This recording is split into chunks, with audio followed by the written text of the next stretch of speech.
네, 안녕하십니까. 오늘 산업특강을 맡은 동국대학교 산업공학과의 이종태 교수입니다.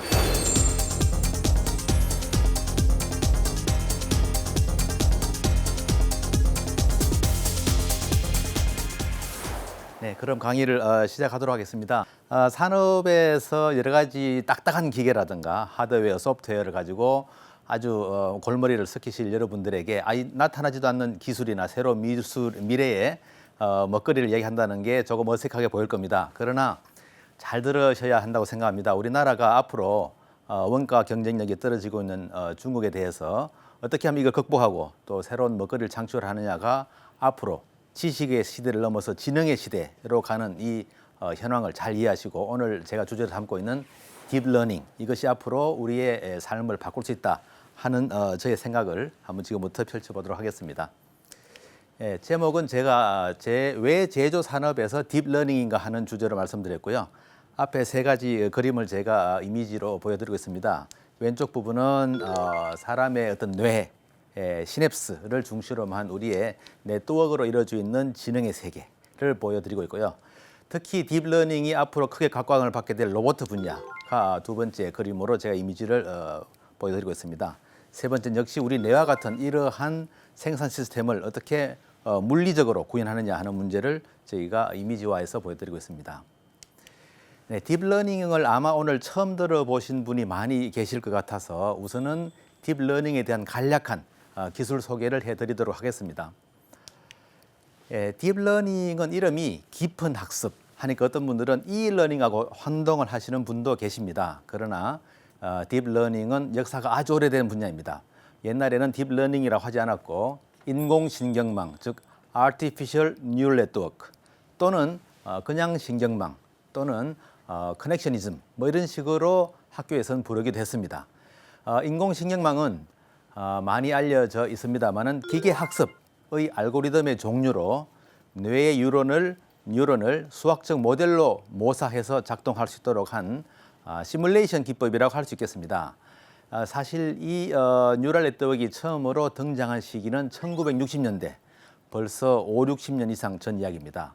그때는 다층 퍼셉트론이란 좀 어려운 이름으로 처음 모델이 제시되었고 마치 모든 세상에 존재하는 이미지나 혹은 지식이나 혹은 여러 가지 경험들을 저장하는 방법을 컴퓨터의 데이터베이스보다 훨씬 나은 방법으로 할 수 있는 기법으로 크게 기대를 가졌습니다.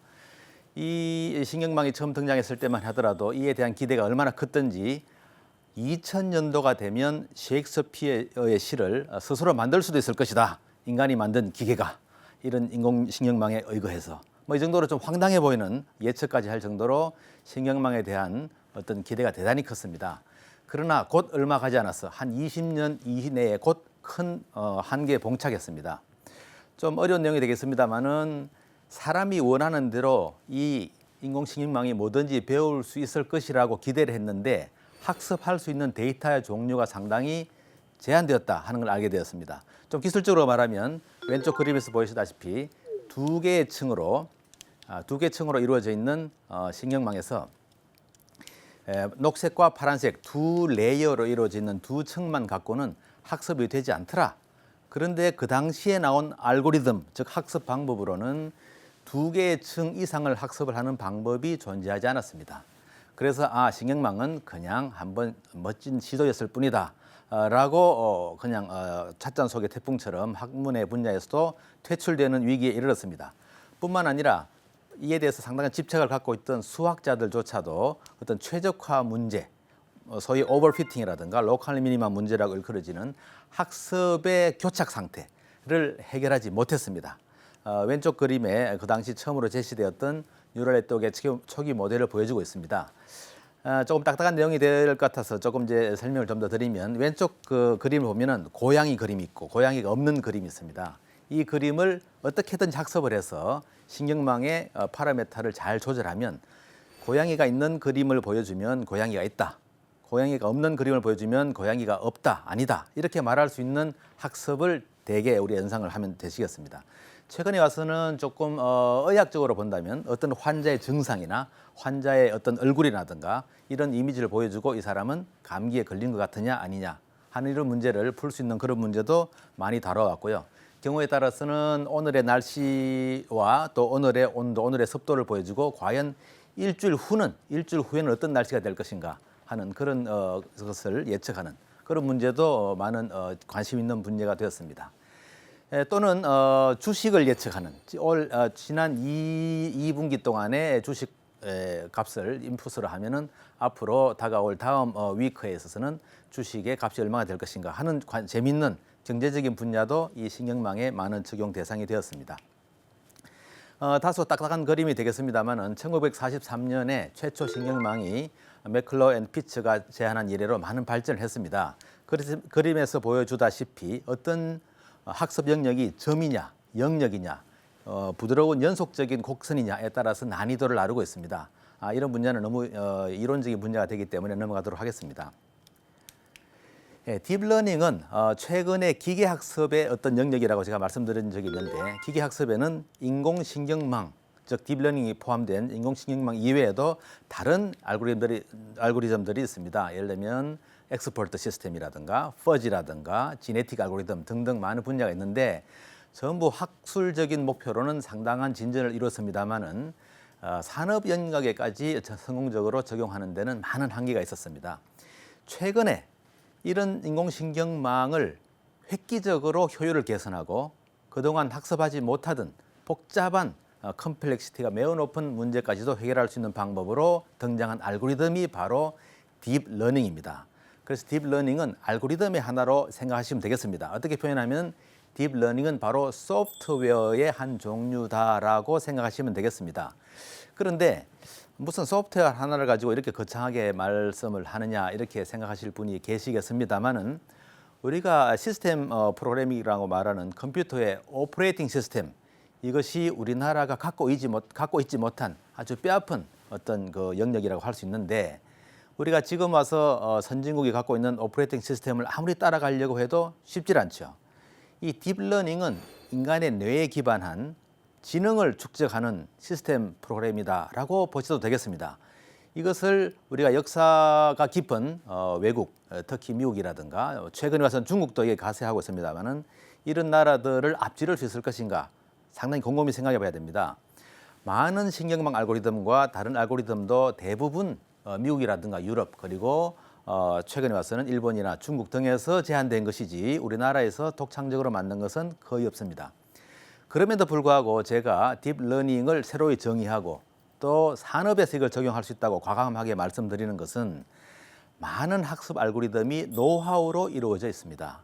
비록 딥러닝이라고 하는 학습 방법이 기본은 다 알려져 있다고 하더라도 어떤 분야에 이것을 학습을 적용시키느냐 하는 것은 상당히 노하우에 따른 것이고 학습을 리딩하는 전문가의 방법에 따라서 학습 효율이 달라집니다. 다시 한번 왜 딥러닝인가를 강조해 드리겠습니다. 2013년에 MIT에서는 앞으로 우리의 삶을 바꿀 10대 혁신 기술로 바로 딥러닝을 지목했습니다. 여러분들이 구글에 들어가서 딥러닝을 키워드 서칭을 해보면 최근에 와서 거의 수석 자리를 놓치지 않고 있다는 걸 알 수 있습니다. 보시다시피 10 Breakthrough Technologies 2013 이렇게 나와 있는 외국의 도식을 볼 수 있겠습니다. 최근에 와서는 외국에서는 이런 딥러닝이 얼마만큼 능력이 있는 것인가를 컨테스트를 통해서 입증하기 위해서 이미지넷이라고 하는 어떤 단체입니다. 많은 이미지넷을 보유하고 있는데 수백만 장의 이미지넷을 자유롭게 다운로드 받아가지고 이 이미지가 무엇인가를 알아맞히는 대회를 하고 있습니다. 불행히도 우리나라는 거의 참여하지 못하고 있는데 최근에 이 이미지넷의 이미지들을 가지고 인식률을 판독해 본 결과 굉장히 높아졌습니다. 보통 우리가 여러 가지 그 인공지능 기법을 갖고 말할 때 95% 이상의 인식률이 나오면 이제 산업화를 시도해 볼 만하다 이렇게 말씀드리고 있습니다. 여러분들이 가끔 뭐 예를 들면 주차장에 가가지고 내 주차 차량 번호판을 인식한다든가 할 때 몇 년 전까지만 하더라도 인식률이 90% 정도밖에 되지 않았지만 최근에 와서 95%를 넘어서서 상업화 수준에 이르는 것을 예로 생각하시면 되겠습니다. 이런 이미지조차도 예를 들면 그림 속에 호랑이가 있다 혹은 이미지 속에 배가 있다 이런 정도뿐만 아니라 지금 이미지 속에 로봇가 잡아야 할 물체가 어디 있다 이런 것들을 이제는 인식할 수 있는 상용화 가능한 수준으로 인식률이 높아졌다. 이렇게 말씀드릴 수 있겠습니다. 딥러닝에는 다른 기계학습 알고리즘과 마찬가지로 여러 가지 버전이 있고요. 뉴럴 네트워크에서 많이 했던 MLP라든가 SVM이 그 대표적인 경쟁적인 뉴럴 네트워크가 되겠습니다. 학습 방법에 대한 구체적인 이야기는 스킵하도록 하겠습니다.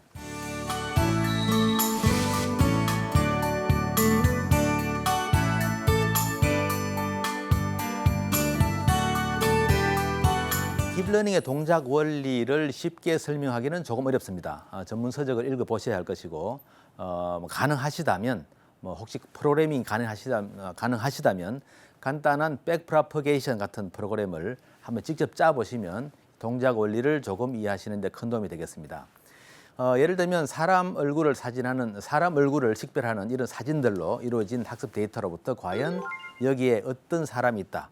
혹은 사람이다 아니다로부터 어떤 사람이다, 구체적 누구다까지가 과연 학습 가능하겠느냐 하는 것을 딥러닝의 알고리즘을 통해서 학습을 한다면 우리가 흔히 알고 있는 은닉층의 레이어들을 하나하나 쌓아가는 형태로 학습이 이루어지고 있습니다. 사실 신경망을 좀 공부하신 분들은 supervised learning과 unsupervised learning이라는 두 개의 카테고리로 나누어 있다는 것을 금방 책에서 보실 수 있으시겠습니다. 그런데 이 딥러닝은 supervised learning과 unsupervised learning을 합친 하이브리드한 기법입니다. 부분적으로는 unsupervised learning, 궁극적으로는 supervised learning을 하게 되겠습니다. 지금 입력층에 어떤 비트 점으로 이루어진 인풋 값들이 있으면 이 값들이 첫 번째 층에서 어떻게 어떤 학습이 이루어져야 하는 것인가 하는 것은 unsupervised 학습으로 이루어집니다. 그래서 이때 하나 조심해야 될 것은 신경을 써야 할 것은 BAM이라고 하는 소위 인풋과 아웃풋을 동일하게 만들 수 있는 형태의 학습을 목표로 합니다. 어떤 분들은 이것이 또 슈퍼바이즈드 학습의 일종이 아니느냐라고 말씀하실 수도 있겠습니다. 그러나 인풋과 아웃풋을 같게 한다는 것은 중간에 히든 레이의 각 노드가 어떤 역할을 할지에 대해서 사람이 미리 정해주는 것이 아니라 인풋 패턴의 값을 카테고라이징 하는 것이기 때문에 모습은 슈퍼바이즈드 러닝처럼 보이지만 사실은 언슈퍼바이즈드 러닝의 형태를 띠고 있습니다. 그래서 인풋 값으로부터 입력을 재구성하는 형태 학습이 이루어지고 나면 이것이 성공하게 되면 이 단계에서 학습은 끝나고 그 다음 학습이 계속 일어나게 됩니다. 그 다음 층에서 똑같은 방식으로 학습이 계속 일어나게 되면 그림에서 보다시피 비트 정보로 이루어진 인풋 이미지 데이터가 점점점 하이 레벨한 형태의 패턴으로 구성해가는, 입력을 재구성해가는 모습을 볼 수 있겠습니다. 픽슬로부터 퍼스트 레이어에는 엣지, 즉 선, 경계선을 찾아내는 그런 형태로 학습이 이루어지고 다음 레이어에서는 엣지로부터 오브젝트의 파트들을 인식하는, 파트라고 하면 사람 얼굴로 치면 귀라든가 코라든가, 그 다음에 다시 다음 층에서는 훨씬 추상화된 모습, 즉 사람의 얼굴이냐 고양이 얼굴이냐 혹은 그것도 저것도 아니냐 하는 모습을 학습하는 형태로 보여주게 됩니다. 결국 가서는 궁극적으로는 이러한 모습들이 누구냐 하는 것까지도 맞추는 그런 목표가 되겠습니다. 제가 지금 이렇게 간단하게 말씀을 드렸습니다만 실제로는 그 사이사이에 사람이 좀 개입한다든가 다소의 알고 있는 심볼릭한 방법을 추가한다든가 하는 방식으로 많은 하이브리드한 방법을 섞어 쓰게 됩니다. 구글이 2012년도에 고양이 얼굴을 인식하는 프로젝트를 성공시킴으로써 이러한 알고리즘이 말하자면 대박을 치게 되었습니다.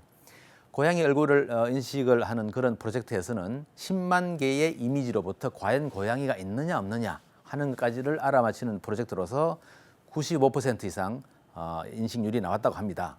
최근에 와서는 고양이가 아니라 고양이의 품종까지 맞히는 그런 학습 챌린징 데이터까지도 성공을 했고요. 당연히 이제 서양에서 중시하고 있는 필기체라든가 숫자 인식도 거의 100% 가깝게 인식이 되고 있다고 합니다. 여기 왼쪽에 그림은 음성 인식 서비스를 예로 들어 보이고 있는데요. 실시간 언어 번역이 최근에 굉장히 인식률이 높아졌습니다. 안드로이드에서도 딥러닝을 사용함으로써 인식률이 25% 이상 개선되고 마이크로소프트라든가 네이버에서도 국내 업체인 네이버에서도 인식률을 많이 개선시키고 있습니다. 국내의 대기업, 여러 가지 대기업이라든가 혹은 연구소에서도 이런 딥러닝을 응용하는 방법을 많이 연구를 하고 있는데 최근에 대부분의 연구는 사실은 이미지 그 자체의 프로세싱 혹은 음성이라든가 사운드 프로세싱 정도의 세계적으로 공유되어 있는 많은 유명한 문제들에 국한되고 있습니다. 그러나 제가 오늘 비록 이런 인공지능적인 이야기를 먼저 말씀드리고 있습니다만은 제가 감히 말씀드리는 것은 이러한 기법이 산업에 적용될 수 있고 산업에 적용될 때 더 많은 이득과 생산성 향상으로 이루어진다라고 제가 말씀을 드립니다. 최근에 중국에서 알리바바에서 적용한 예를 보면 어떤 사람이 입고 있는 옷을 이미지로 검색해서 이 옷이 어느 브랜드의 몇 년도산 무슨 옷이다 라는 걸 맞추는 재미있는 서비스가 출시된 바가 있습니다. 그 다음에 컴퓨터 비전에 대해서도 알리바바가 상품 검색을 한다든가 하는 이미지에 하는 타겟에 많은 투자를 하고 있고, 최근 중국은 해외에 나가 있는 중국 학자를 대거 영입을 해서 이런 딥러닝 기반의 인공지능, 그 다음에 산업적인 적용에 대해서 연구에 박차를 가하고 있습니다. 네. 구글에는 최근에 라벨 없는 이미지를 인식하는 문제라든가 고양이 얼굴, 그 다음에 최근에 외국으로부터 힌턴 교수 같은 이 분야의 대가를 영입해가지고 여러 가지 그 딥러닝 프로젝트를 성공시키고 있습니다. 최근에 와서는 어떤 스피치, 말로부터 이 말이 어느 나라에 대한 말이냐 하는 그런 재미있는, 앞으로 이런 분야는 저희가 텍스트 메시지를 주고받는 많은 우리의 텍스트 정보로부터 텍스트 마이닝을 넘어서서 텍스트 내용을 문맥을 이해하는 그런 문제까지도 우리가 성공적으로 적용할 수 있는 가능성을 보여주고 있습니다. 많은 업체, 페이스북이라든가 IBM, 마이크로소프트, 야후, 넷플릭스 같은 그 큰 업체들이 지금 많이 이 연구를 하고 있고요. 최근 자동차 분야에서도 자율 운행 자동차라든가 이런 분야에서도 딥러닝이 적용되고 있습니다.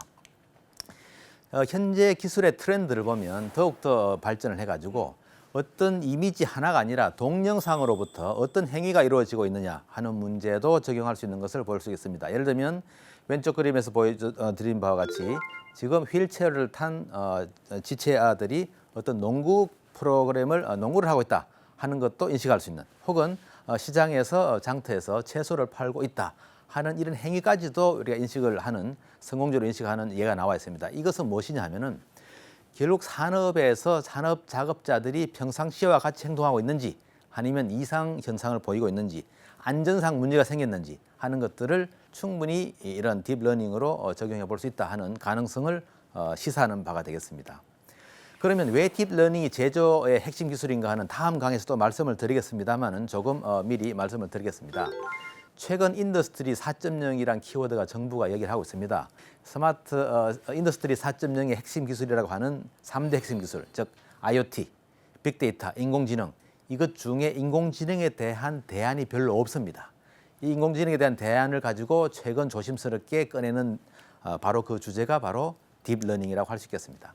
앞에서 말씀드린 IoT는 공장 내부에 있는 모든 물건, 그리고 사람, 그리고 여러 가지 네트워크의 모든 포인트마다 인터넷이 가능한 접점을 둠으로써 어떤 최적화에 대한 데이터를 모으는 인프라가 되겠습니다. 그러나 그 데이터를 모아서 어떻게 할 것인가 하는 것에 대해서 별로 대안이 없습니다. 또한 빅데이터 역시 우리가 굉장히 빅데이터 요소가 많습니다. 날씨도 그렇고 그다음에 병원 데이터도 그렇고 많은 빅데이터가 모아졌습니다만 그것으로부터 어떻게 가정을 세우고 입증을 하느냐, 거기는 사람이 관여해야 됩니다. 과연 사람이 관여하지 않고도 이런 것들이 가능할 것인가에 대한 빅데이터가 큰 역할을 할 것으로 생각합니다. 인공지능은 역사가 오래됐습니다. 아까 말씀드린 것처럼 1960년대 첫 인공지능이 나올 때 2000년이 되면 셰익스피어가 기계로 된 셰익스피어가 나올 것이다, 이런 황당한 예측을 했던 적도 있습니다만은 우리는 점점 더 겸손해지고 있습니다. 그러나 최근 딥러닝이 나타남으로써 다시 한번 우리가 흥분을 감추지 못하고 있는데, 고도한 인공지능은 상황인지 기반 인공지능 학습 제어이면서 스마트 메모리 기반 자율 판단 제어, 그다음에 인간 협업이 가능한 로봇, 유연한 생산 체계 달성을 가능하게 할 것으로 생각하고 있습니다. 왜 제조 산업에서 딥러닝이 필요한가? 저희의 제조 산업은 어떤 ERP라고 하는 혹은 어떤 레거시에서 정확하게 생산 계획이 이루어지고 작업 관리와 그다음에 피드백이 이루어지는 것으로 알고 있습니다만은 많은 데이터를 쓰지 못하고, 많은 데이터가 비록 정보가 많음에도 불구하고 비정형이란 이유 때문에 사용하지 못하는 데이터가 매우 많습니다. 이것을 딥러닝이 학습을 통해서 추상화된 지능으로 만들므로써 이것을 피드백해가지고 액추에이터 또는 로봇에게 의사결정을 할 수 있는 이런 시스템이 가능하게 된 것입니다.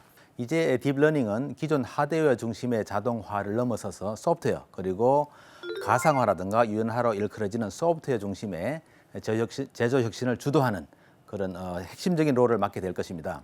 앞으로 생산 공장을 신경망을 갖춘 어떤 거대한 로봇이 맡게 된다면 생산의 어떤 효율성을 높일 뿐 아니라 원가 경쟁력을 크게 향상시켜서 우리나라 산업에 큰 도움이 될 걸로 생각됩니다. 지금까지 짧은 시간 동안 딥러닝을 제가 설명을 드렸습니다만은 사실 금방 이해가 되지는 않으시리라 봅니다. 혹시 다른 컨텐츠라든가 공부에 대한 내용이 필요하신 분은 신경망이라고 알려져 있는 책자라든가 또는 신경망의 적용 연구 사례들을 서베이해 보시면 비슷한 사례들을 볼 수 있을 겁니다. 다만 좀 아쉽게 생각하는 것은 산업 현장에까지 성공적으로 적용된 사례는 별로 없습니다. 그만큼 우리는 신경망 혹은 딥러닝의 최첨단에 와 있는 것이죠. 네, 그동안 제 강의를 들어주시느라고 고생하셨습니다.